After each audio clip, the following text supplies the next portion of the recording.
Bienvenidas y bienvenidos a esta última jornada de este curso académico. Bueno, la siguiente, ¿cuándo la tenemos? A partir en el 27. El último de este curso, que luego ya en el 27 espero que nos volvamos a ver las caras. Bienvenidos a este ciclo de ciencia del Instituto Universitario de Restauración del Patrimonio. Bueno, ya los que habéis estado otros días, pues yo soy Victoria Vivancos, soy la directora del Instituto Universitario de Restauración del Patrimonio, que está ubicado en la Universitat Politécnica de Valencia. Tenemos una universidad que, a pesar de ser politécnica, tiene otra pata fundamental, que es la del arte, el arte y el patrimonio cultural. Y dicho por mi rector y por todos los rectores, esta pata, que luego están las ciencias sociales y económicas, esta tercera pata es una pata, según él, que mola mucho, porque está en contacto directo con la sociedad, con las necesidades de la sociedad y con algo muy importante que es el patrimonio. ¿Y qué es ese patrimonio? Por lo que le vamos a dejar a nuestros hijos, nietos para el futuro.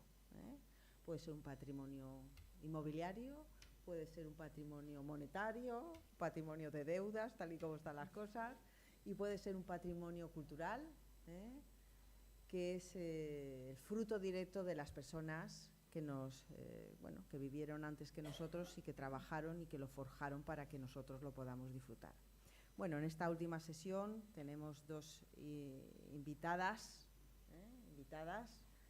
de honor, que son Rosario Llamas Pacheco, catedrática, que ahora la subdirectora Susana os hablará un poquito de su currículum, y la casi catedrática Ana Torres, compañera incondicional, que de verdad que lo que nos van a contar hoy merece la pena escuchar. Van a pasar una tarde, o vais a pasar una tarde muy, muy amena, entretenida y formativa también. Y poco más, le voy a dar la palabra a Susana Martí, que como digo es la subdirectora y que va a encargarse de coordinar esta primera fase de la intervención. A disfrutarlo y que no se me vaya nadie, que aquí se está mejor que por la calle, por favor, que por ahí no se puede estar. Vamos allá. Muchas gracias. Sí, claro, ven para acá. Bueno, pues como ha dicho la directora, Rosario Llamas Pacheco, doctora y catedrática del Departamento de Conservación y Restauración de Bienes Culturales de la Universitat Politécnica de Valencia. A lo largo de su trayectoria ha compaginado la docencia, la investigación y la gestión académica también, desempeñando cargos como directora académica del Máster Universitario en Conservación y Restauración de Bienes Culturales, siendo también coordinadora del programa de doctorado, realizando gestiones como subdirección o subdirectora del Instituto Universitario de Restauración de Patrimonio, y cabe destacar que es especialista en conservación y restauración de arte contemporáneo. Ha dirigido diversos proyectos de investigación financiados en convocatorias competitivas, así como, por supuesto, numerosas tesis doctorales y trabajos de final de máster y de grado. Es autora de varias monografías y de numerosas publicaciones científicas en revistas y congresos especializados, centrados principalmente en la conservación y restauración del arte contemporáneo. En la charla que nos va a dar hoy Charo, es que digo Chari porque llevamos tantos años trabajando juntas que se me olvida lo de Rosario Llamas, digo, para mí es Chari, pero bueno, Rosario, estamos en un acto solemne y muy serio. Chari, todo el mundo. Entonces, Charo, les va a gustar mucho, me consta que les va a gustar. Acuérdense de que después tenemos ahí unos magníficos pósters que reflejan esa síntesis. Hablábamos antes que es muy difícil lo de sintetizar y elegir lo más importante, pero que se quede ahí plasmado, por si hay temas que no se les quedan muy claros. Y si no, pues después con la cerveza, la Coca-Cola final, siempre pueden abordarla y terminar de hacerle consultas que estimen. Sin más, te doy la palabra, Chari. Muy bien, pues lo primero es agradecer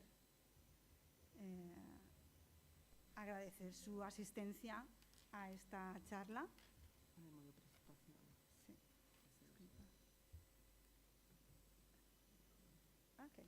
bien todo, ¿no? Pues lo primero, darles las gracias por su asistencia esta tarde. Había que armarse un poquito de valor para salir a la calle y aquí están, pues estupendo.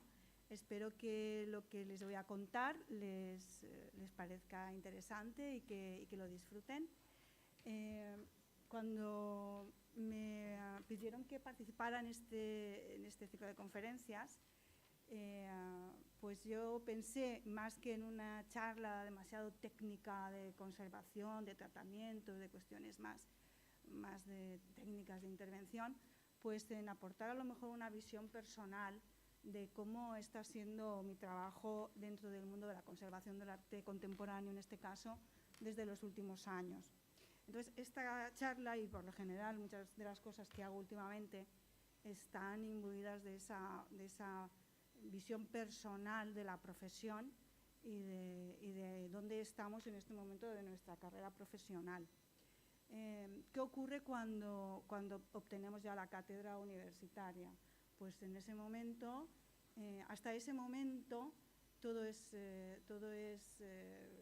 esfuerzo científico, profesionalidad en el mundo de la conservación, y después uno se plantea cómo puede aplicar todo eso y llevarlo a la sociedad también. Por eso, de la exigencia al compromiso, de la exigencia personal hasta la obtención de la cátedra y después también, pero cómo se llega a ese compromiso social una vez llegado a ese nivel académico. Y por eso el título, Una historia personal de crecimiento y cooperación en la conservación del patrimonio. Entonces, ¿cuál va a ser el hilo conductor de la conferencia? Va a ser sobre todo el ver cómo la conservación colabora en construir memoria colectiva. Entonces, de lo que les voy a hablar es de dos proyectos que he llevado a la par que tienen que ver con ese tema. Entonces, un poco para contextualizar la investigación, pues tenemos en esta diapositiva lo que es el Instituto de Restauración del Patrimonio, donde hace unos meses llegaron a los laboratorios unas obras de arte contemporáneo cubiertas de barro y de hongos y de grietas y con piezas que se iban desprendiendo. Entonces, cuando llegamos al laboratorio y las vemos por primera vez y nos encontramos con que tenemos que plantear un proceso de intervención, son obras que proceden de la Dana, pues todo esto nos hace pensar en cómo los objetos van adquiriendo significación y cómo la conservación se involucra necesariamente con la construcción de la memoria colectiva. Por continuar con la contextualización de dónde se produce la investigación, esta es la Facultad de Bellas Artes y esta es la Escuela de Restauración Conservación, Restauración y Museología de la Ciudad de México. ¿Y por qué os la presento? Pues porque voy a hablar también de un proyecto ACCIDEO, que es un proyecto de cooperación al desarrollo que estamos llevando a cabo con la Escuela de Restauración de México. Entonces, ¿qué ocurre? Pues un poco lo que les estaba comentando. Llegamos al laboratorio y nos encontramos con una obra cubierta de barro. ¿Esta fotografía para qué? Pues para explicarles lo que es la conservación del arte contemporáneo, qué tipo de obras restauramos en nuestro laboratorio. Nosotros no restauramos obra tradicional, restauramos el arte que realmente se está produciendo a día de hoy. Entonces, esto es una obra que está hecha de escayola. Ahora después les hablaré un poquito más de la intervención, pero un poco para que sitúen el tipo de patrimonio del que nos hacemos cargo en conservación y restauración de arte contemporáneo. Por eso estamos en patrimonio inmaterial y nuevas narrativas, porque desde luego que estos son nuevas narrativas artísticas. Pues esto es un poquito lo que les explicaba anteriormente, que desde la obtención de la cátedra nos lanzamos a la parte más social de la conservación. Siempre hemos pensado que restaurábamos objetos. La conservación y la restauración hasta ahora estaba enfocada hacia la restauración de los objetos artísticos. Cuando entramos en el ámbito del arte contemporáneo tenemos que desvincularnos de esa idea, porque nuestras obras no siempre son objetos artísticos. En arte contemporáneo tenemos arte efímero, tenemos arte sonoro, audiovisual, tenemos happenings, tenemos performance, tenemos nuevas narrativas artísticas, nuevas obras, nuevos modos de construir patrimonio y de generar patrimonio. Ya no estamos simplemente pintando sobre tabla o lienzo como toda la vida, ¿de acuerdo? Entonces, estamos yéndonos a una dimensión no material de la obra de arte. Entonces, además las obras tienen una dimensión relacional, una dimensión que se relaciona con el conservador, con la sociedad, con la biografía, etc. ¿Y por qué es importante esto? Bueno, pues porque a mí también me produjo como un efecto el llegar a ver las obras que habían sido afectadas por la Dana. Entonces, ¿qué quiero explicar con todo esto? Pues que el conservador también se ve afectado por el hecho de tener que intervenir en una obra que ha estado arrasada por la Dana. Hay una adquisición de significación por parte de la obra que también llega al conservador. Entonces, nosotros las vamos a tratar teniendo asumido o teniendo la obra adquiridos esos nuevos valores, esa nueva significación. ¿Por qué son diferentes las obras? ¿Qué han adquirido? Pues han adquirido ese símbolo de memoria colectiva. Este es un ejemplo de una de las obras que restauramos. Se llama Arqueología del Paisaje, simplemente para que vean, es una instalación que está constituida por bloques de hormigón, arena y una serie de naranjas que son de metal, y el artista lo que hace es instalarlas pues, en la sala del museo, como ocurre en muchas obras de arte contemporáneo que son instalaciones.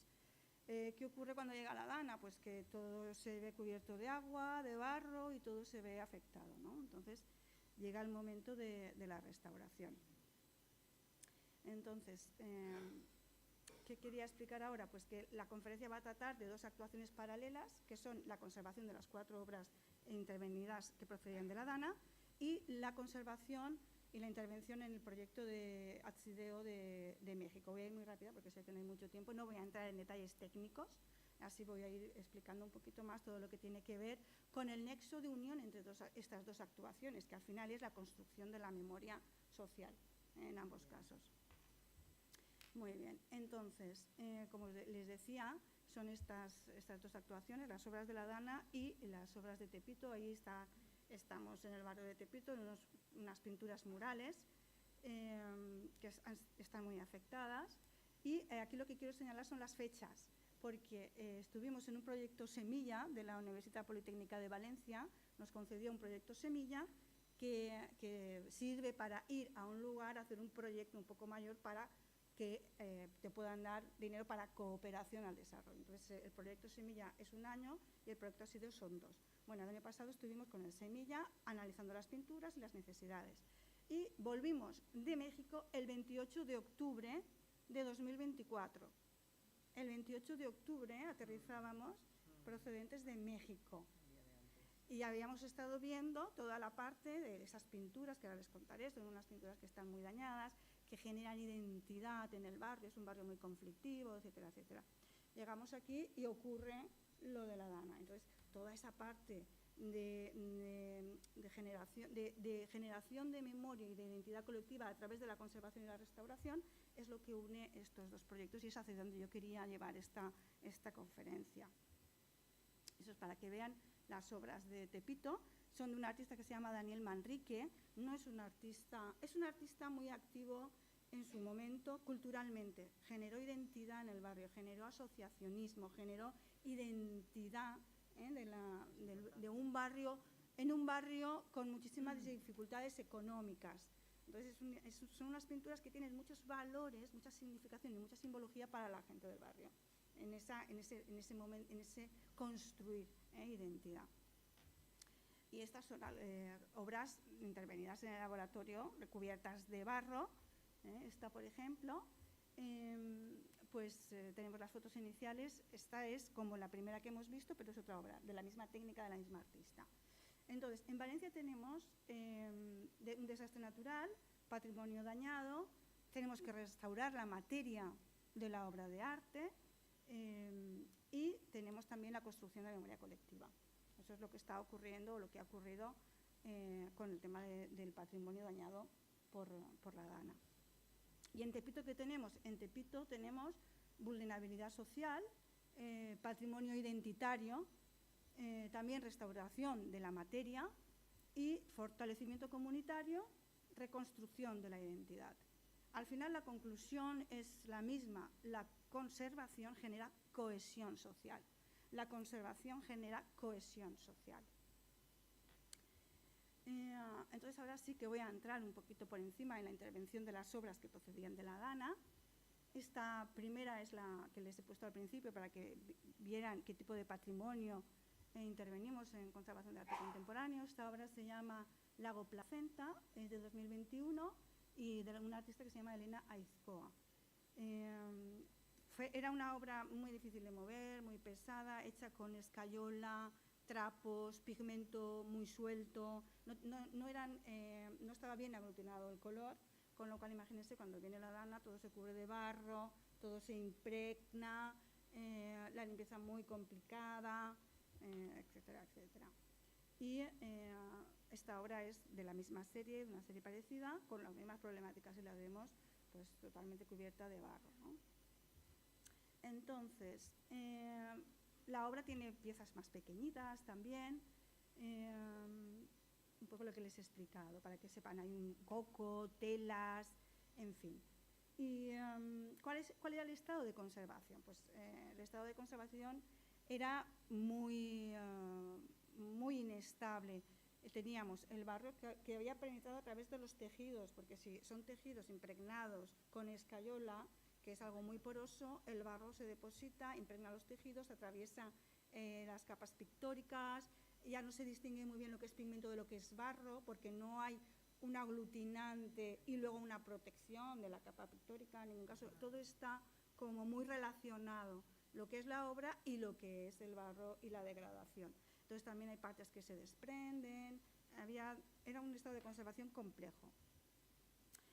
Teníamos esos depósitos de barro, suciedad, alteraciones por humedad, grietas, fisuras, en fin, todas las patologías que uno se puede imaginar en una obra de esta naturaleza. Sobre todo mucha fragilidad y ataque, como siempre, microbiológico después de una actuación de este tipo, de una afectación de este tipo. ¿Qué les he puesto aquí? Pues les he puesto una fotografía del proceso de intervención, aunque no quiero entrar demasiado en las cosas técnicas. Pues solamente señalar que tuvimos que aplicar aquí geles rígidos para poder eliminar toda esa suciedad que había sobre la superficie. Entonces era limpieza con geles, con geles, con geles y al final conseguíamos quitar todo el barro. Pero realmente fue muy costoso, hubo que hacer una muy buena consolidación, etc. Entonces, ¿aquí qué tenemos? Pues nada, como una imagen, ¿no? En la primera fotografía tenemos el estado inicial con la obra toda cubierta de barro y en la fotografía de al lado la tenemos ya limpia, sin el barro, consolidada, etcétera, etcétera. Y aquí ocurre lo mismo. Tenemos las fotografías del antes y el después. Y en esta que les ponía al principio, pues arriba tenemos el estado inicial. Si ven todas estas zonas de aquí, todo esto es barro, por aquí también, y después del tratamiento de intervención vemos como ya el color marrón del barro ha desaparecido, ya tenemos las coloraciones iniciales.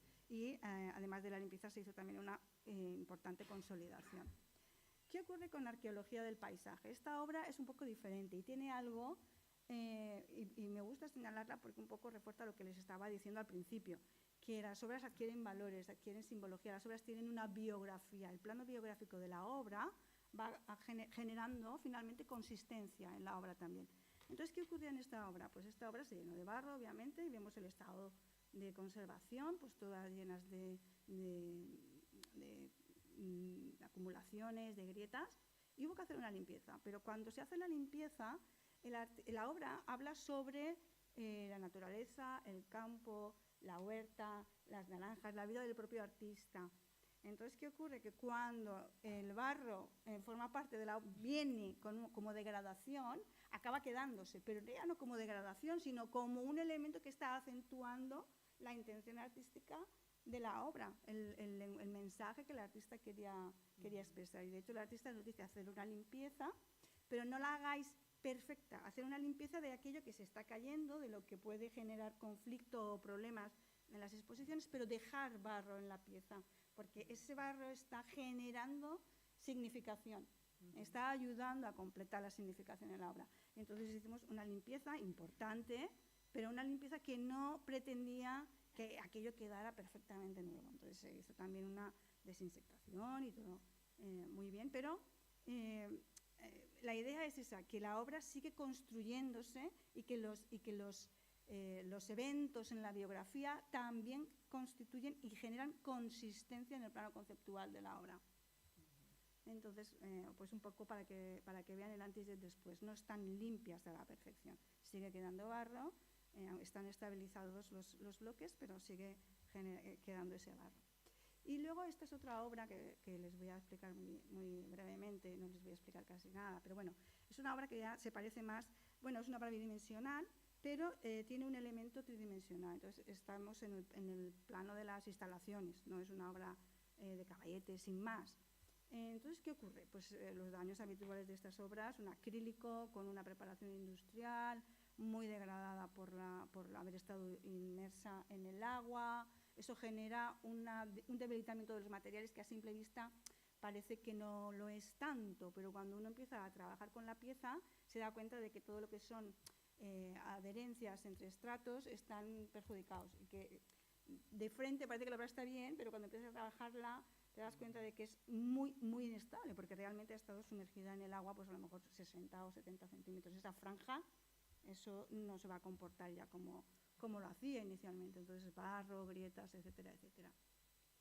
Esta obra simplemente era para explicarles eso, que las obras no vuelven a ser lo que eran. Y después de la intervención, en este caso, también hemos dejado, lo ven aquí, hemos hecho limpiezas, consolidaciones, todos los tratamientos habituales de la conservación y restauración, pero tras el proceso de intervención, esto ya es el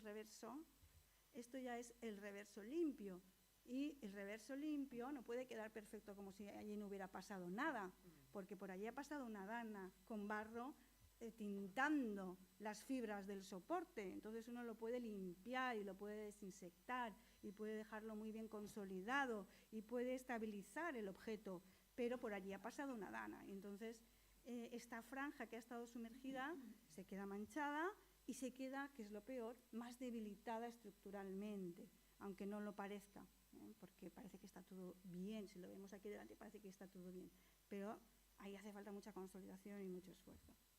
Bueno, y ahora ya sí que voy a acabar rápido explicándoles lo que es, nada, tengo muy pocas diapositivas sobre Tepito, pero bueno, la idea es explicarles lo que es la generación de identidad y cómo la restauración efectivamente genera cohesión social, tanto a través de la dana como en proyectos de cooperación en barrios conflictivos o con dificultades, ¿no? Se trata de preservar la materia para preservar el tejido social.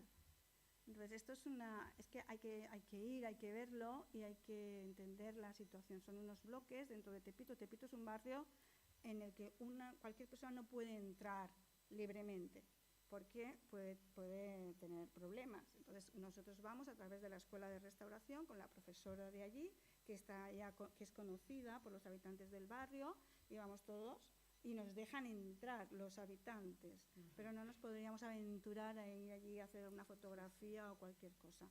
Es algo, bueno, hay que tener un poco de prudencia. Y nada, pues para que vean, las pinturas están en el primer piso de una serie de bloques que están habitados, y como les digo, la calidad no es una calidad artística de primera fila, pero sí son obras muy valiosas, son muy, muy valiosas, y todo el barrio es consciente del valor que tienen. Son valiosas porque generan identidad y cohesión social. Entonces, nosotros estábamos trabajando en el andamio y nos venían los vecinos tengan un cafecito, tengan no sé qué, vienen a comer a mi restaurante que comen gratis, y íbamos de un lado para otro y nos iban acompañando. ¿Por qué? Porque para la comunidad esas son sus pinturas, son de Daniel Manrique, generan cohesión y es algo suyo. Entonces, es una manera de entender la conservación desde un punto de vista más social, y la experiencia obviamente fue muy, muy, muy fuerte, muy interesante. Y vamos a volver a ir, porque ahora sí que tenemos un proyecto asedio para este año y para el siguiente. Estuvimos el año pasado con ese proyecto inicial, y ahora sí que vamos a poder ir y restaurar un poco más. Hay muchas pinturas, se han seleccionado unos cuantos murales, pero bueno, la idea es que se vaya restaurando. Todo esto se hace a través de la profesora de la ENCRIM, que es la Escuela de Restauración de México, y ella ya llevaba trabajando muchos años en este proyecto. Entonces, cuando uno va a la Oficina de Cooperación al Desarrollo de la Politécnica y dice, yo quiero participar en un proyecto de cooperación, lo primero que te aconsejan es súmate a algo que ya esté en marcha. No quieras tú generar a lo mejor algo maravilloso en un sitio donde no conoces. Eso va a ser más difícil que si tú vas a sumar tu esfuerzo a algo que ya está funcionando a un nivel inicial o que tiene sus apoyos en el lugar de origen. Y entonces surgió la posibilidad de colaborar con la profesora Lisette Mata. Generamos un grupo junto con la profesora Mercedes Sánchez de la Universidad Politécnica y pedimos el Arcideo y nos lo dieron. Y entonces la intención simplemente es esa. Los alumnos de la escuela de allí suben al andamio, nosotras subimos al andamio, tenemos la foto por aquí de nosotras también en el andamio, subimos todos allí al andamio a trabajar y a consolidar esas pinturas, porque están en un estado de conservación horroroso. Entonces, están al exterior, se degradan mucho con la luz, la capa pictórica se delamina en lascas gigantescas, quiero decir, están en un estado ya muy, muy grave de conservación. Pero todo lo que podamos hacer ya no es ni por las pinturas, que también es por todo lo que significa para la comunidad y llevan implícitas esas pinturas. Y nada, esto es un poco lo que yo les quería decir. Pues eso, que la constitución relacional de la obra de arte, eso es un tema que a mí me está interesando mucho últimamente, y es entender cómo la obra de arte se relaciona con la comunidad, con los restauradores, con el artista, todos los agentes que estamos percibiendo y construyendo al final la obra de arte. La obra de arte no es un objeto sin más, la obra de arte es una estructura compleja donde se suman muchos estratos, cada uno, pues lo material, lo conceptual, lo social, lo relacional, lo biográfico, todo eso va constituyendo la obra de arte. Entonces, por acabar, la dimensión simbólica en las obras de la Dana crece, ya no representan únicamente una propuesta artística, representan una experiencia colectiva, representan resiliencia, memoria. Y lo mismo ocurre con los murales de Daniel Manrique. Su importancia no reside únicamente en la calidad pictórica, reside en que son símbolos del barrio, símbolos de pertenencia y de identidad. Entonces, la conservación no es solo reparar obras, sino cuidar la memoria colectiva. Cuidamos relaciones, memorias y comunidades. Eso es lo que estamos haciendo en México, cuidar la memoria y la comunidad del barrio de Tepito. Y nada más, darle las gracias al Centro de Cooperación al Desarrollo, a la profesora Lisette Mata, señalar que la profesora Mercedes Sánchez colabora y está en el proyecto Arcideo, y nada más, que las fotografías, muchas son mías, otras son de Renata, las de las obras, y de Mercedes también. En fin, darle las gracias a todos los que de alguna manera colaboran y han colaborado con estos proyectos, y que vamos a seguir trabajando. Gracias.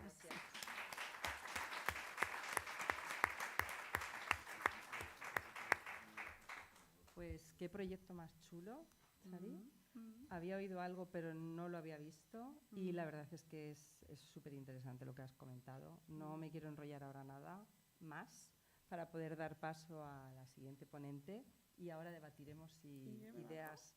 Sí, nos bajamos las dos y así pueden subir los siguientes.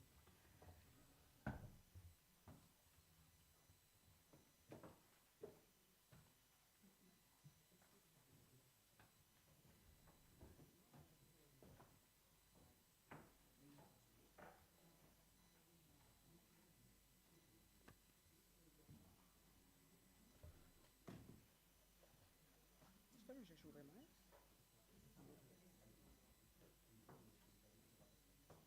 ¿Cómo? Vale, ¿el ratón? El ratón, no hay ratón. Anda, vale. Escapa en el escritorio, búscate el escritorio. Porque creía que había escritorio. Ahí.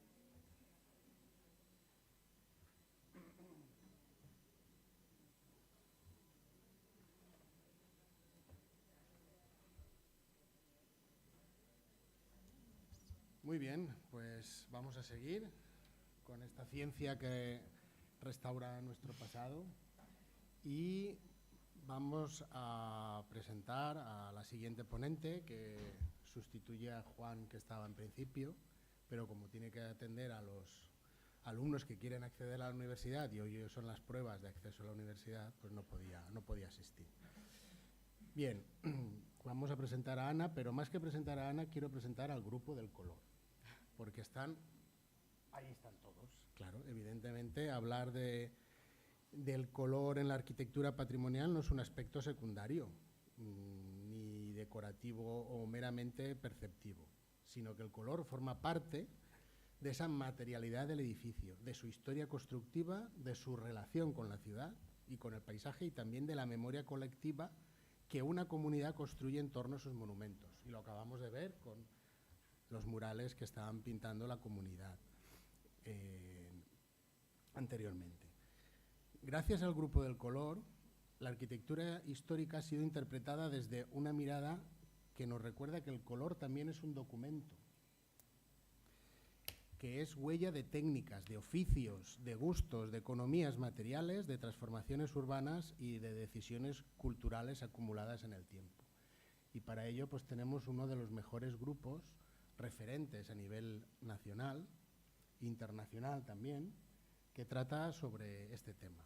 Multidisciplinar, estamos hablando siempre de diversas disciplinas, estamos hablando siempre de una especialización que lo que hace es tratar esas fachadas, esos colores, esa percepción que nosotros tenemos cuando vamos a ver en capas, pues las van a pasar a estudios cromáticos, van a pasar a estratigrafías murarias, van a pasar a sus lesiones, van a pasar a poder leer todo lo que se está viendo en ese momento. Pero no quiero hablar como una capa. Quiero hablar como una percepción, que es una dimensión. Hoy estamos hablando de ese patrimonio inmaterial y eso es lo que nos van a contar hoy. Totalmente diferente a lo que están haciendo siempre, que es hablar del patrimonio y del color en el patrimonio. Y nos van a presentar un proyecto que se llama Naixem. Un proyecto estratégico de cooperación financiado por la Agencia Valenciana de la Innovación en la convocatoria de 2023 y cofinanciado por el FEDER en la Comunitat Valenciana, y que su objetivo es desarrollar un nuevo modelo de atención para centros de nacimiento, atendiendo a lo que es la percepción que van a tener sobre el color. No voy a decir nada más porque lo va a explicar todo Ana. Ana es una casi catedrática, ya lo ha dicho antes Mavi. Tiene 4 secciones de investigación, incluyendo uno de transferencia, 6 tramos de docencia, una trayectoria como profesora titular excelente, distintos másteres, distintos grados. Recoge 27 proyectos de I+D+I, 117 publicaciones científicas y de investigación, 98 comunicaciones a congresos, 33 contratos de transferencia, 52 exposiciones, 12 tesis doctorales dirigidas, 2 de ellas con premio extraordinario. Por tanto, pues es uno de los mejores referentes para poder hablar dentro de este grupo del color. Pienso que es momento que nos sorprenda con este proyecto, Diferente. que es totalmente diferente y que nos va a causar pues esa percepción totalmente singular. Adelante, Ana. Yo lo que voy a hacer es bajarme para no taparos. Vale. ¿Vale? Y así. Bueno, pues gracias, Santi, gracias por la asistencia, gracias al instituto, que como siempre pues es un placer colaborar y bueno, estamos, como ha dicho Santi, en el grupo de investigación del color en la arquitectura. Ya llevamos casi 30 años trabajando en el Centro Histórico de Valencia, pero esto es un proyecto diferente. Yo quería resaltar que Juan Serra es el director de este proyecto, porque yo me he encargado de otros compañeros se encargan de otros proyectos, y este surgió obviamente pues con una cantidad de gente que estáis viendo en la pantalla impresionante, con empresas, el equipo de investigación, con ayuda también de ingeniería aeroespacial y diseño industrial, y bueno, un elenco de personas y compañeros y amigos fantástico, ¿no? Entonces Juan Serra, pues disculpa evidentemente la ausencia, Y bueno, yo como responsable del grupo de investigación, pues me toca un poco también pues, el papel de hablar de este proyecto, porque lo hemos llevado con muchísimo entusiasmo durante 2 años, ya se ha terminado y bueno, al final pues veréis en la pantalla pues, que os podéis descargar gratuitamente pues, el catálogo, el tema de las exposiciones, y fuera hay 2 paneles de presentación que sí que tratan del color, pero yo no voy a hablar del color. Es una arquitectura enfocada, o sea, un estudio de arquitectura, porque somos también del equipo de investigación, aparte del instituto, somos de la Escuela de Arquitectura. Entonces, pues formamos un colectivo muy variopinto, que es decir, yo también soy de Bellas Artes, por ejemplo, soy interiorista, y entonces pues nos dedicamos a todo el ámbito del color. Entonces, entre los proyectos que hemos ido realizando, pues esta arquitectura y bienestar, que es un poco pues esta fase tan importante y tan necesaria en las personas, ¿no? Esto es el modelo que se llama centrado en la persona, quiere decir, es un modelo que no es una arquitectura, que vamos a hacer una arquitectura, un diseño como yo quiero, sino es una arquitectura pensando en la persona, pensando en sus necesidades y en las actividades que suele suceder, ¿no? Suele realizar dentro de los espacios arquitectónicos. Este proyecto, no me quiero dejar nada, por eso voy a leer algo, ¿no? para que Juan sepa que lo he comentado, ¿no? Es un proyecto, como ha dicho Santi, de fondos europeos, se llama NAISEN, con reconocimiento a ese nacimiento, ¿no? de la madre. Entonces había una necesidad bueno, mucha responsabilidad por nuestra parte, porque era realizar un proyecto arquitectónico para el tema, evidentemente, del campo del nacimiento, y sobre todo pues, pensamos que era una arquitectura muy enfocada a ese hogar que necesita pues, el niño cuando viene, o el nacimiento, ¿no? Ese proceso de nacimiento desde el parto y posparto después. Conseguir esto pues, significa que eran varias fases del proyecto, ¿no? Hemos diseñado 3 escaleras, 3 fases, que era pues, el edificio, espacios interiores y producto, donde el grupo de usuarias, madres, matronas, arquitectos, diseñadores han aportado muchísimo a nivel participativo, que eso es importante. Hemos realizado un análisis de observación, como veis, una co-creación, intentamos que todo el mundo pues, opinara, sobre todo las madres, las matronas, etcétera. Y entonces pues, hicimos pues, varias fases. Primero, pues, la necesidad, evidentemente, de un concepto que hemos llamado CASIA, que significa que esos espacios pues, fueran, pues, que tuvieran una denominación, pues, el confort, la apropiación, la seguridad, la intimidad y la activación. Esto significa que todas estas características deberían de llevar estas características, que debe de ser cómoda, factible, es un lugar más emocional, no médico, no tratándose de grandes espacios para este tratamiento tan hospitalario, sino más acogedor, y sobre todo dar bienestar a la madre, al niño y a las personas que acompañan a la madre, ¿no? Hicimos una serie de fases de concepto. Por ejemplo, hicimos primero un proyecto que bueno, realizamos también en maquetas virtuales, creo que se ve bien, y hicimos pues, varias propuestas de derecha hacia abajo. Pues una propuesta era en forma de claustro, otra lineal, una maqueta de 3D, y luego hicimos una maqueta también física, una forma de estrella, una forma con distintos tipos de módulos, y una forma que le hemos llamado pues, aldea. Todo está jugando pues, desde la luz, desde el color, del bienestar, y sobre todo pues, esta parte de la naturaleza que puede rodear un edificio, ¿no? Esa es la idea. Después de varias propuestas y de varios estudios de las participantes también, que nos dieron sus opiniones, pues se optó por desarrollar tema de la planta baja, que cuenta con un acceso independiente al hospital, pero sí con un afán de bienvenida a la madre y a los familiares que van a al tema del parto, ¿no? Hicimos este estudio pues eligiendo evidentemente en estos estos 4 modelos el que llamamos pues un poco todo el que recoge como un claustro donde se rodea pues la parte del hospital, la parte de las habitaciones, ¿no? En una primera planta y una segunda planta. No quisimos hacer una arquitectura vertical, sino más bien horizontal y bastante amable al tema del jardín. En cuanto al... Bueno, aquí estáis viendo pues, las propuestas y la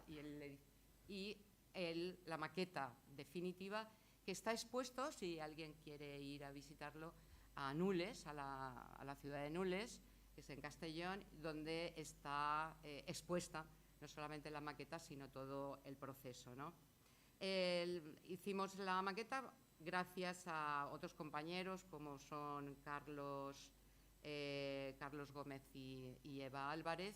Hicieron una maqueta preciosa y luego pues trabajamos también la parte de los interiores con una propuesta de espacios como ven aquí pues abierto a un claustro donde está pues ese jardín con una iluminación natural y muy amable en cuestión a nivel perceptual, ¿no? En cuanto a los espacios interiores, pues realizamos una serie de propuestas también.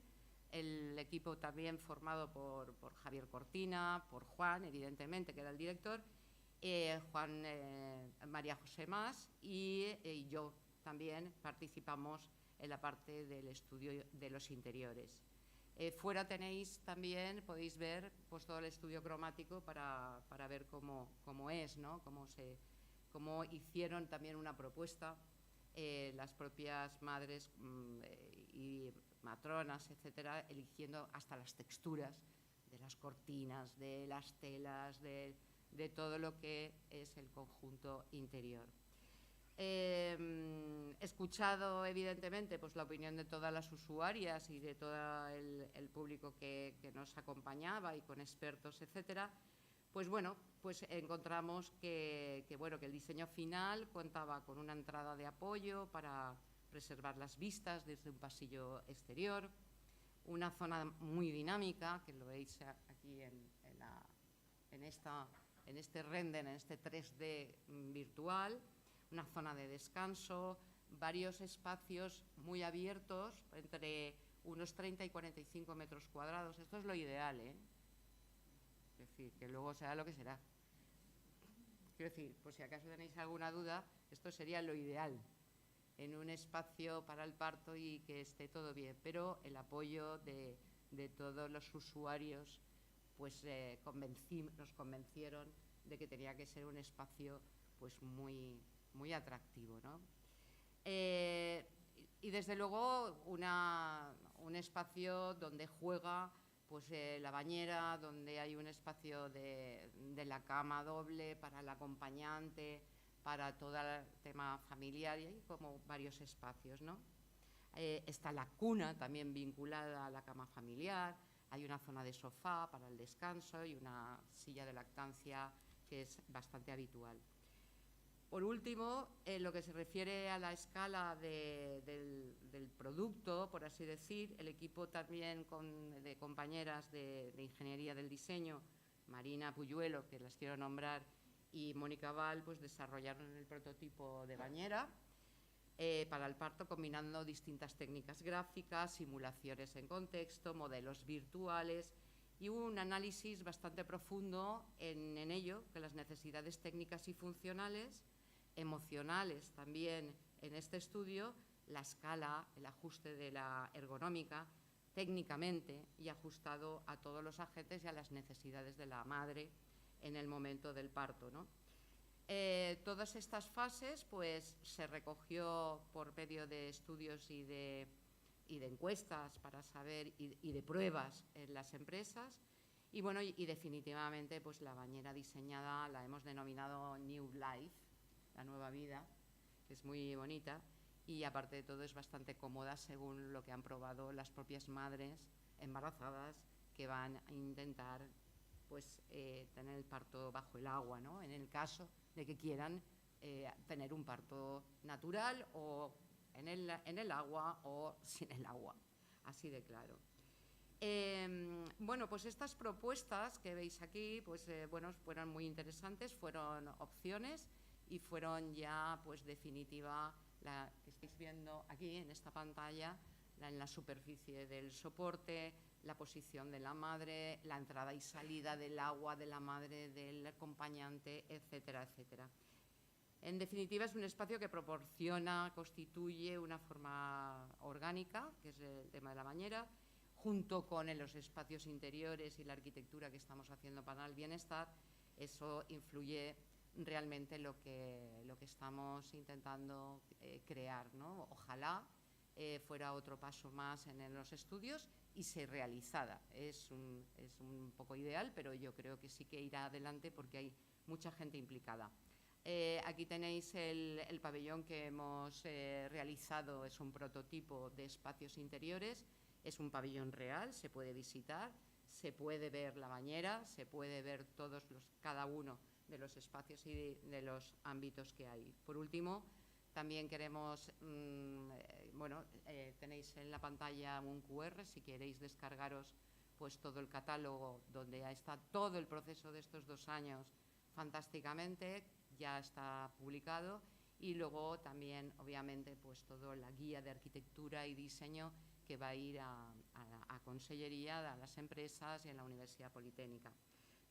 Agradecer a todo el equipo de la UPV, agradecer a todos los que han trabajado con nosotros y han desempeñado un papel muy, muy importante. Y bueno, y tiene esta orientación más específica, ¿no?, para los especialistas del sector y para el usuario en definitiva. Muchísimas gracias.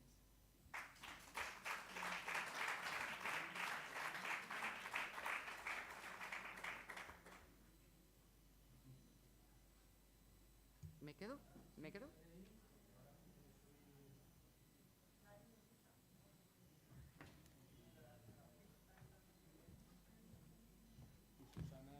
¿Quito esto? Sí.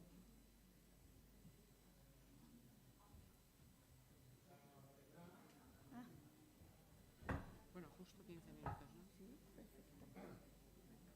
Espera, pon la presentación de... Sí, sí. ¿La quito? ¿Esta de aquí? Sí, pon el escritorio. ¿Cuál? ¿Esta? ¿Esta presentación de la Yoncheta? Sí, sí. ¿Esta? ¿Sí? No, arriba. ¿Esta? De Naisem. Esta es la cámara de... Ah, vale. Vale. Esta es la imagen que tiene que haber detrás. Vale, pues nos toca moderar ahora un poquito la mesa entre Susana y yo para haceros las preguntas oportunas.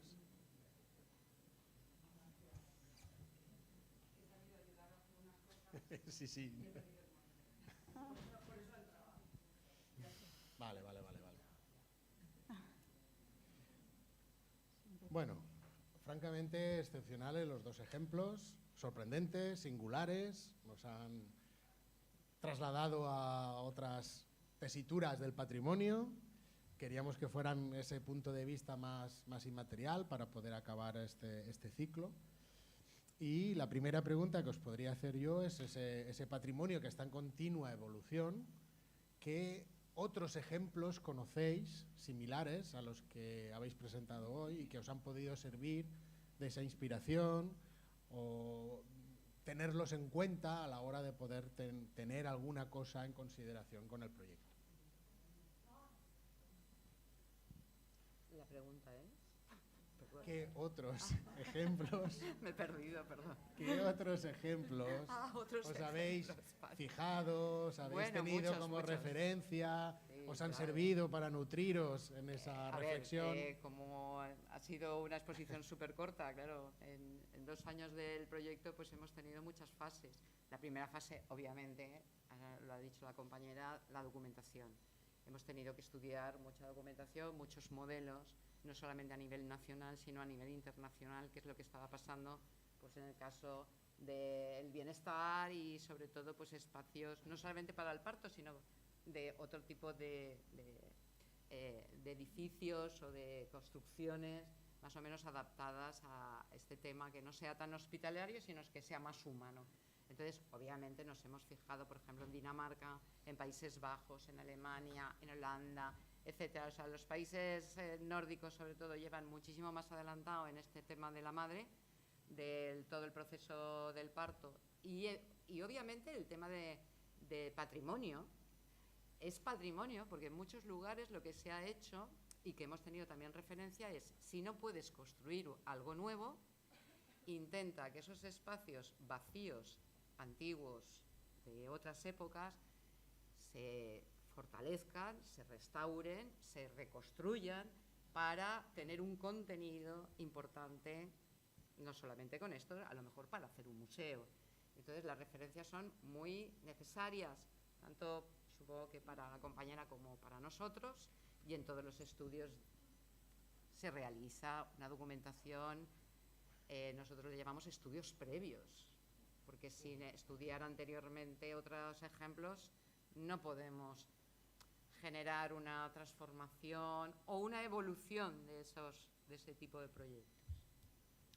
Bueno, pues en mi caso, nosotros hemos estado en contacto con la restauración del patrimonio desde hace muchos años. Entonces, es que yo creo que siempre está la parte social, la parte simbólica del bien cultural, la parte biográfica, la parte de construcción, de memoria, todo esto está siempre envolviendo el patrimonio. Yo podría poner como ejemplo pues, mi participación en la restauración de las pinturas de la Basílica de la Mare de Déu hace ya muchos años. Yo participé en el grupo de restauración de pintura de Caballete en aquel momento, pero si tengo que encontrar similitudes las hay, obviamente, porque esas obras son obras muy cargadas simbólicamente por todo lo que significan de devoción, toda esa carga devocional que llevan. Pero siempre las pinturas murales de San Nicolás o de Santo Juanes ahora mismo, que están en mi departamento el equipo de pintura mural maravillosamente interviniendo, pero es algo como que siempre está ahí también en la obra de arte, toda esa otra parte de memoria, de patrimonio, de simbología, de crecimiento de la obra, de acumulación, creo que es como acumulación de consistencia, de valores, de simbología. Yo os quería consultar. Son proyectos, los que habéis Muy diversos. contado, muy diferentes, pero sí que tienen un vínculo, ¿no? Sí. Estábamos hablando de vínculos y nexos. En este caso, las redes sociales, ¿cómo pueden influir, cómo pueden favorecer? Porque estamos hablando de algo inmaterial, estamos hablando de sensaciones, sentimientos. Además, tú nos comentabas, Chari, Tepito casi es un gueto, se podría considerar una zona que es complicado entrar. Entonces, sí. ellos difunden lo que tienen, ellos difunden el valor. O sea, las redes sociales ahí sí que juegan Contadnos un poco eso. Pues mira, si quieres que siga yo.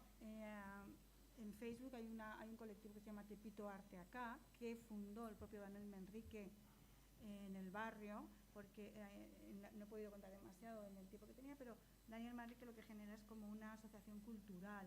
Entonces, la intención es desvincularse de esa imagen negativa que tiene el barrio y decir, no, Tepito es algo más que esto. Tepito es cultura, Tepito es arte, Tepito es música, Tepito es literatura. Entonces, la figura de Daniel Manrique es importante por eso también. Es un gran artista que deja su huella en el barrio y que genera esa asociación, Tepito Arte Acá, que a día de hoy sigue activa continuamente por Facebook, se ven todas las actividades que hacen y por eso tiene como un gran respaldo este proyecto también. Es algo que está vivo en la actualidad, el legado de Daniel Manrique. Sí, por nuestra parte, desde luego, tenemos bastantes fuentes en cuanto a todas las redes sociales y yo sí me gustaría subrayar que si las redes sociales, muchas de las cosas que estamos haciendo, para que incluso la participación de la sociedad participe de alguna manera un poco más activa y dinámica y directa, a nosotros nos ha ayudado muchísimo. Primero por el tema de las encuestas, por ejemplo, el tema de las preguntas, de los test, la participación incluso con la realidad virtual. Las gafas de realidad virtual nos ayuda porque hemos ido probando a ver si realmente eso funcionaba antes de construir nada, antes de diseñar nada. Y todo eso, las nuevas tecnologías, como no las uses, te quedas muy atrás. Para la restauración, para nosotros con las temáticas del color, la textura, el bienestar, etc. Ya hace 4 años, los estudios que hicimos nosotros fue con tercera edad, con personas de tercera edad, con mayores adultos, en residencias, para modificar las edificaciones existentes. Entonces, eso fue un proyecto, bueno, lo sabe todo el mundo, que ha sido muy interesante porque se ha aplicado. Y las redes sociales han ayudado a que también todas las personas mayores hayan visto internet, hayan visto películas, hayan visto todos los vídeos que habíamos realizado, incluso han participado haciendo vídeos, haciendo encuestas, y con las gafas de realidad virtual. Bueno, ha sido muy divertido porque pasarse por las residencias públicas, concertadas, etcétera, ponerles las gafas, decir, ¿qué color te gusta? ¿Cuál quieres? ¿Cuál es tu preferente? Entonces, es maravilloso porque están opinando sobre el mundo donde ellos viven, sobre todo personas dependientes. Aquí todos estáis estupendos, pero si tenemos dependencia es un problema.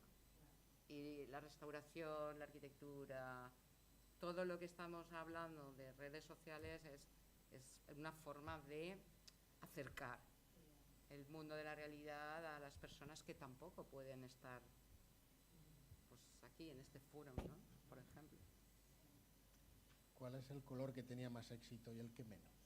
Pues mira, según hombres y según mujeres.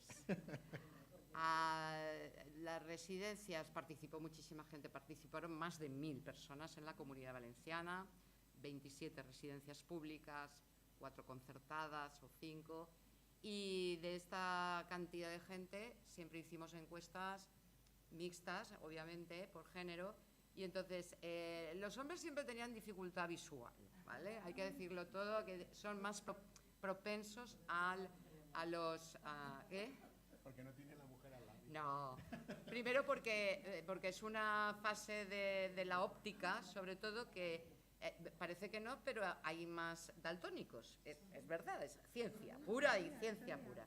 Entonces, pues la mujer siempre se ha dedicado o tiene una cultura a lo mejor más visual que tiene el hombre, ¿vale? Vamos a dejarlo científicamente, no vamos a hacerlo subjetivamente.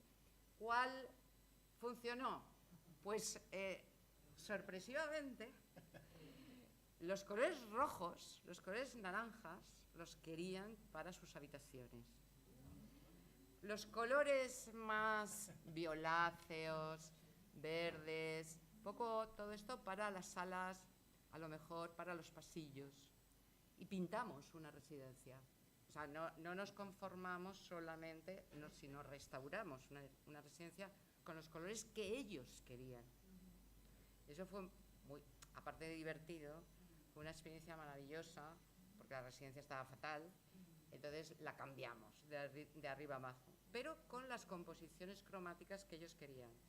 ¿Cuál era el más favorito, el más preferente? El azul. Siempre. Siempre. Encuestas que hagas, encuestas que sale el azul. O distintos tipos de valor de azul. Otra cosa es este trabajo, que, claro, hay más madres, hay más opiniones de estos espacios diferentes. Entonces son colores pues más suaves, más pastel, nosotros no lo llamamos pastel, pero más claros, más... Y en la residencia lo querían con unos contrastes increíbles. O sea, ellos querían pop, lo más pop posible. Sí, bueno, no sé, pero los estudios sobre el rojo, por ejemplo, es porque cuando llegas a casa, yo lo digo porque además como estoy dando clase en la Universidad Senior, las encuestas que hemos hecho, pues es verdad que la luz roja ayuda mucho a la relajación roja-naranja cuando entras en casa. ¿Por qué? Porque te está ayudando a que la luz está bajando y es muy agradable ver que en casa vamos bajando la luz hacia el naranja, hacia ese anochecer o a ese atardecer, entonces te relaja mucho. Probarlo. Compraros una bombilla no un rojo discoteca, pero sí un rojo apropiado de luz. Sí, bueno, y en estudios del color o en estudios también de restauración se suelen poner distintos tipos de luces para ver mejor una cosa, un objeto, por ejemplo. ¿Quieren hacer alguna pregunta? Sí, Este es el momento, ¿eh? claro. Este es el momento. Nosotros arrancamos, pero tienen que... En otro momento que motivar. traeremos las gafas de realidad virtual y haremos una encuesta. ¿Nadie tiene así ninguna inquietud?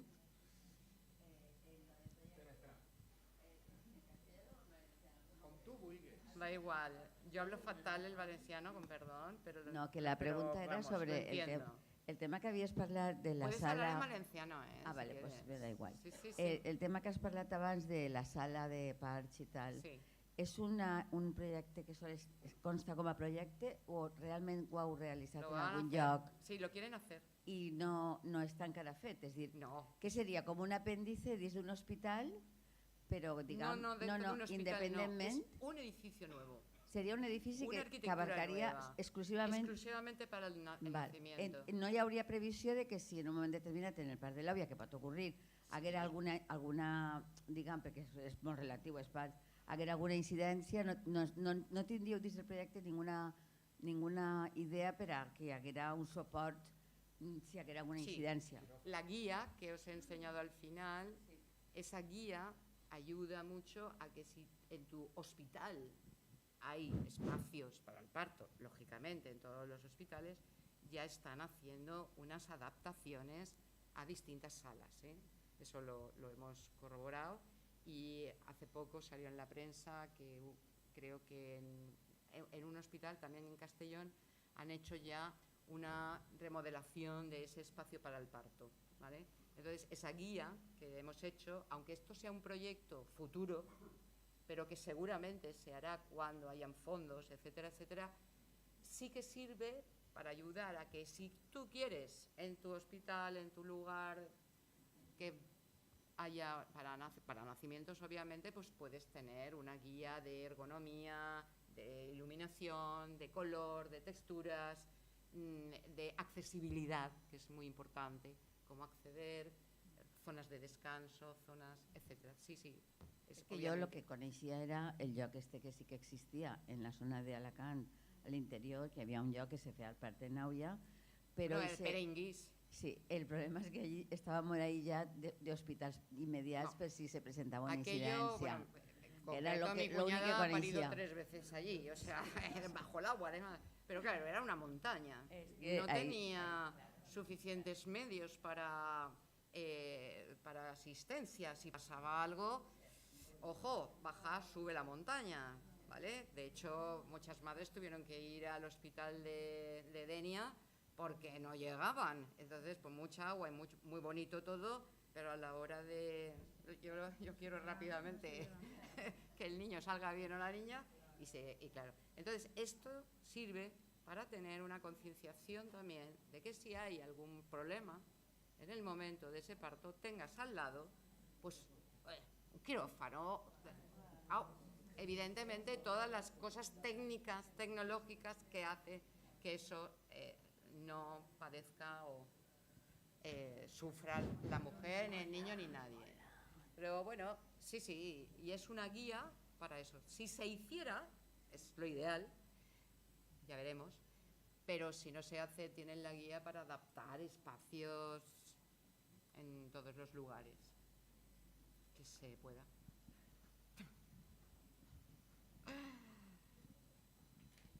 ¿Alguien más? Inés.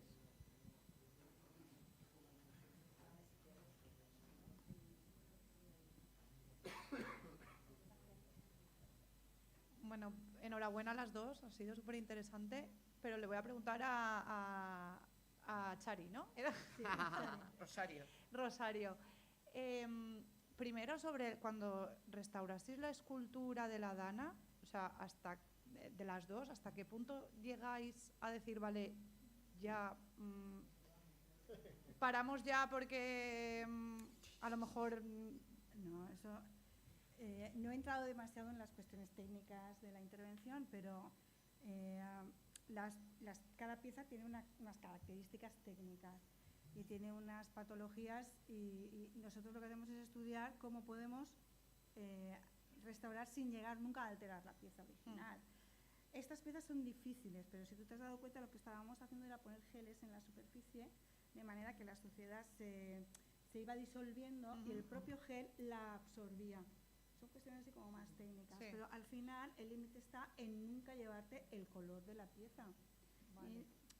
Hay veces que es muy difícil, porque yo os decía que en arte contemporáneo muchas veces no tenemos las capas pictóricas demasiado bien aglutinadas, no tenemos barnices protectores. Sí, y lo que le digo, que una era de escayola, ¿no? Sí. O sea, la escayola es una superficie, pues, pero una escayola bien fraguada se puede limpiar con un gel o con algo en seco. Sí, pero claro, había estado en remojo, con barro, que no es una suciedad o algo que... Son obras más difíciles de intervenir, son muy delicadas después de haber estado cubiertas de agua y barro. Claro. El comportamiento es mucho más delicado. Entonces, el límite lo pone siempre el restaurador, pero el límite siempre es nunca dañar la pieza, nunca llevarte el color y saber encontrar el límite, porque como decimos, no tenemos que dejarla perfecta como si no hubiera pasado nada, porque por allí ha pasado una dana. Bueno, y entiendo que el artista estaba al tanto, o la artista no, ahora no me acuerdo. En este caso, pero fíjate que muchas veces en arte contemporáneo la intención artística y la entrevista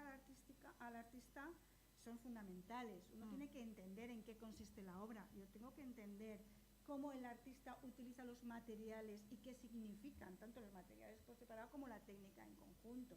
Eso por un lado. Nosotros entendemos la pieza y entendemos cómo el artista utiliza la materia. Entendemos cómo la degradación afecta a esa significación de la materia, porque la degradación transforma la materia y a veces eso puede significar una afectación importante del plano conceptual y otras veces no. No siempre es así, depende de la intención artística particular en cada caso. Con lo cual nosotros siempre empezamos con ese estudio previo de entendimiento de la significación de la obra de arte, entendimiento de cómo ha de estar la materia y luego también somos conscientes de que la restauración también tiene sus límites. Efectivamente, retirar el barro que se ha incrustado en una materia porosa como es la escayola a veces puede no ser posible. ¿De acuerdo? Ese es un límite de la restauración. Y a partir de ahí analizamos cómo ese estado actual de la materia afectaría a la significación. Y puede ser que mucho o nada, como en el caso de los atobones, de hormigón, de los bloques de hormigón. Ahí la materia se ha degradado, la patología barro sigue estando en la pieza. ¿Es un problema ese estado de conservación dañado para la significación de la obra? No, lo está acentuando, está construyendo significación en la obra.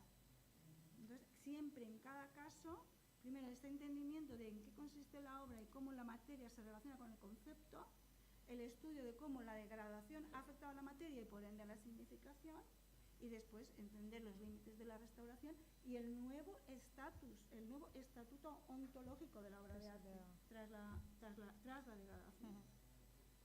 Y luego referente a lo de México, el artista, que disculpa pero no me acuerdo. Falleció hace años. Vale, pero o sea, ¿cuándo realizó ese mural y si él era de ese barrio? Sí, Daniel Manrique es un artista de ese barrio.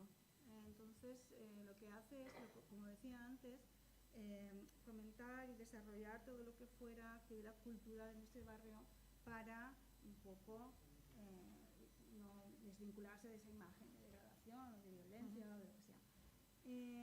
Y las realizó, pues, creo recordar que son en los años 80.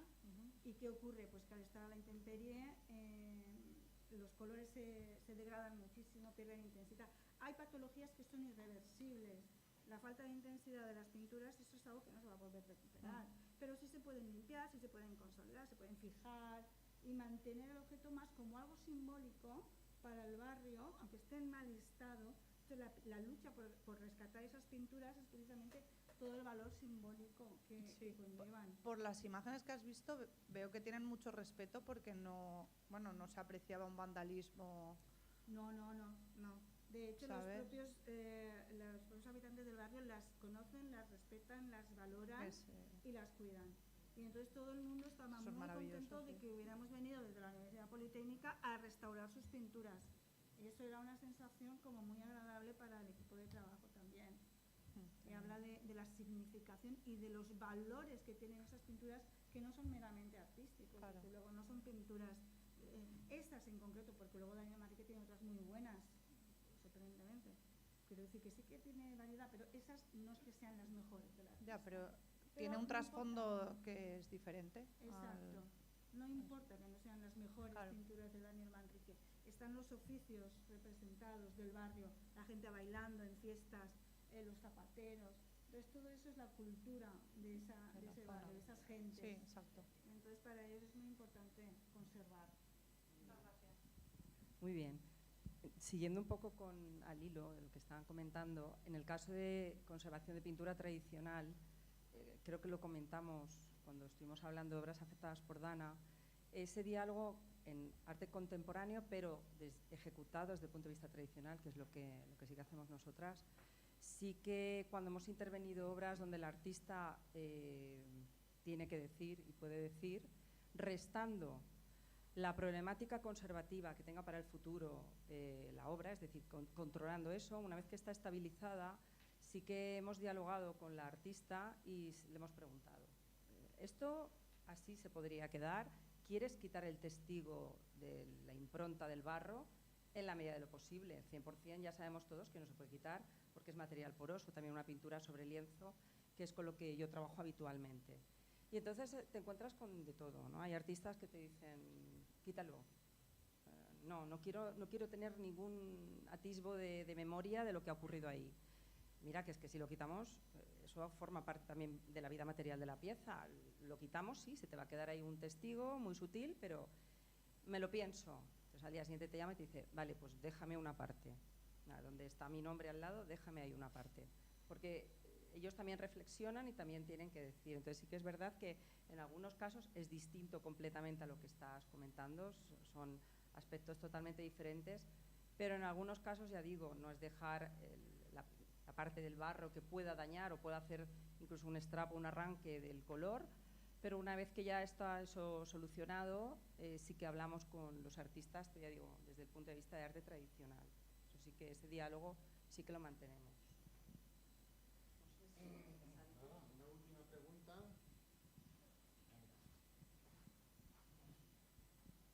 Yo tengo curiosidad por saber quién o quiénes deciden qué obras se restauran y en función de qué.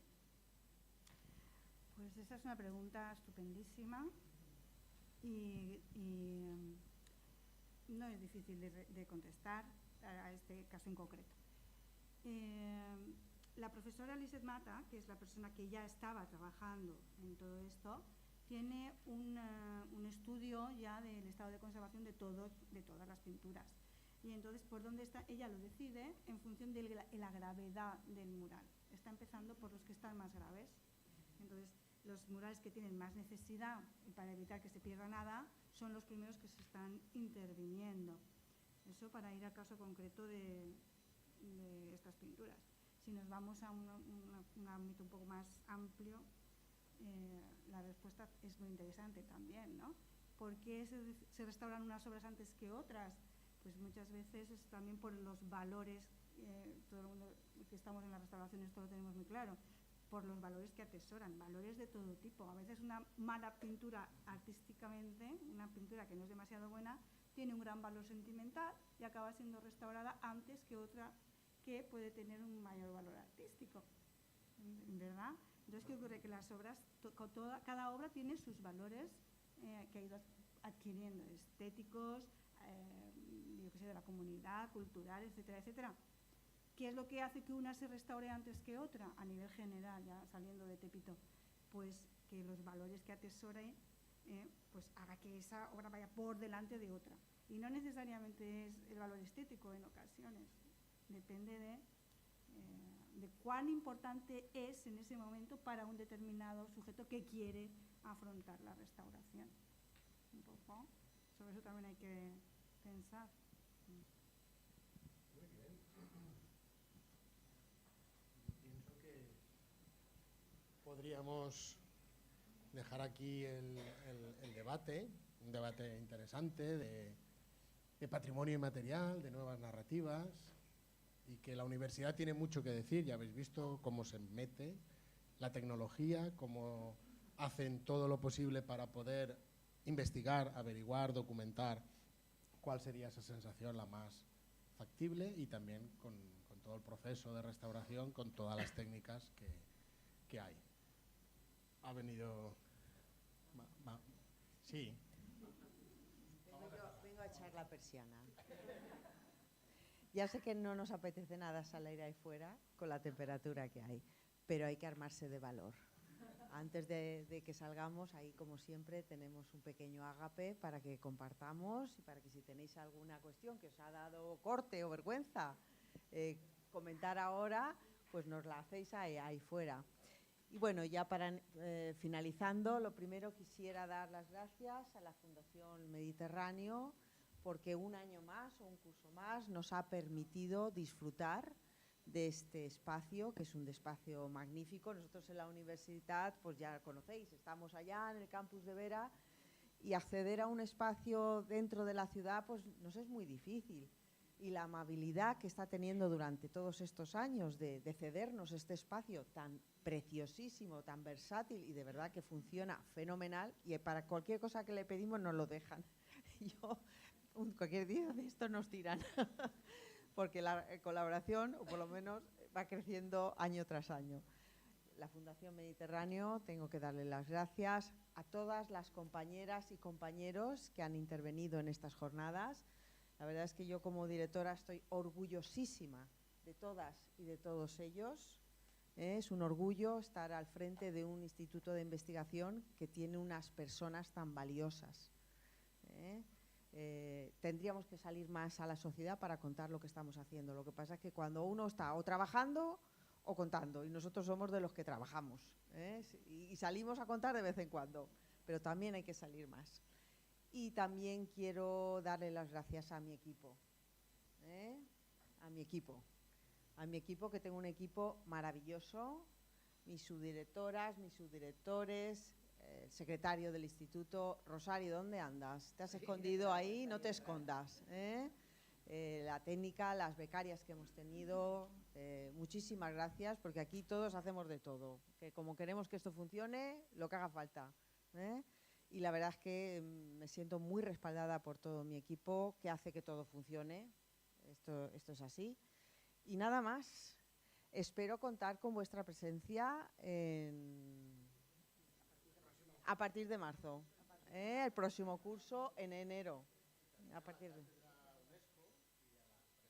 Hombre, sí.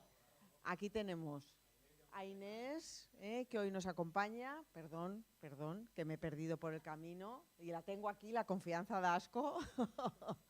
Que nos ayuda en tantísimas cosas. Por supuesto, la Cátedra UNESCO también.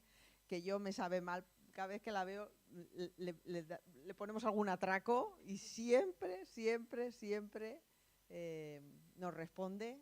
Muchísimas gracias a ambas por estar siempre ahí, y Santi, que siempre es nuestro nexo, que le vamos a hacer un monumento, y a vosotras también. Y nada más, nos vemos el curso próximo, que paséis un buen verano y bueno, hasta pronto.